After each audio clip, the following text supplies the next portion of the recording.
huge namaz-e-janaza for him, and the Indian forces were too scared to even allow that. We talk of fundamental rights.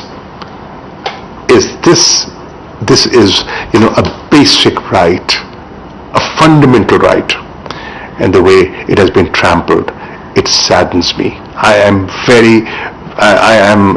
very disturbed since last night. When I got the news and I heard this, I am very upset, and I am sure every Pakistani and every Kashmiri is feeling this way. मेरी दुआ है कि अल्लाह ताला उन्हें गरीक़ रहमत करे और अल्लाह ताला उनके दर्जात को बुलंद करे. मैं ये कहना चाहता हूँ कि सैयद अली गिलानी साहब आज हम में मौजूद नहीं हैं, लेकिन उनकी महक जो है पूरी वादी में, कश्मीर की वादी में हमेशा वो उनकी महक रहेगी. उनकी अज़मत, उनका किरदार, उनकी इस्तेकामत एक दास्तान है, मशले राह है, और वो कश्मीरी जो इस जद्दोजहद में सरे फहरिस्त हैं, उनके लिए उन्होंने कुछ रहनुमा असूल तय कर दिए हैं. मुझे यकीन है कि नौजवान नस्ल तजदीद अहद करेगी और उस मिशन को जारी रखेगी. With this, let me revert to what you have organized today as ASAP. Let me begin by congratulating the host for organizing a session on such an important issue. We are witnessing momentous events in our neighborhood which have far-reaching implications for the region and the international community as a whole. The situation demands following a carefully calibrated policy to avoid pitfalls and achieve what we have been pursuing for the last many years: a stable, peaceful and prosperous Afghanistan. Before I highlight the salient points of our policy on Afghanistan, a few comments on the current situation will give an idea on our policy. The international coalition pursued a military approach to achieve peace in Afghanistan for 2 decades, which I don't think was based on ground realities.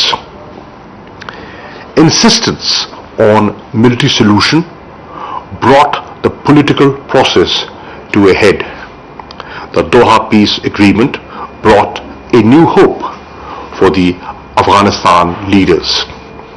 Unfortunately, intra-Afghan negotiations made little headway. The absence of an Afghan-led and Afghan-owned negotiated political settlement, coupled with withdrawal of international forces, created a whole new set of challenges and opportunities for Afghan leadership. The lack of resistance by the Afghan security forces and the speed of Taliban's takeover of Kabul have surprised the international community.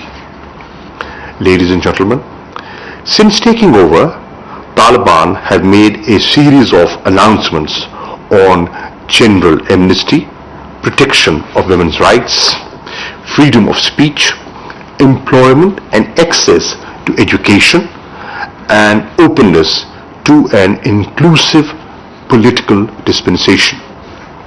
Taliban are in talks with Afghan leaders on the future political setup. We wish them success.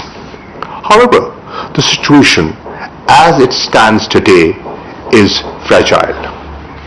The unfortunate loss of more than 170 lives in 2 dastardly attacks by ISIS near Kabul airport is a grim reminder of fragility of situation. More than ever, the situation demands Afghan leaders to exhibit wisdom. It also requires sustained engagement by international community as shared responsibility to help Afghanistan on its path to peace, stability and prosperity. Failure is no option. Ladies and gentlemen, Pakistan was the only country that consistently maintained that there was no military solution to the Afghan conflict. Pakistan, with its firm belief in a negotiated political settlement, supported the US Taliban direct talks leading to intra-Afghan negotiations. We also continue to voice that the withdrawal of international forces should have proceeded in tandem with progress in the intra-Afghan negotiations. We also supported a responsible and orderly withdrawal to ensure smooth transition. We have suffered the most after Afghanistan, both in terms of casualties and huge loss to the economy. No other country has a greater interest in peace and stability in Afghanistan than Pakistan.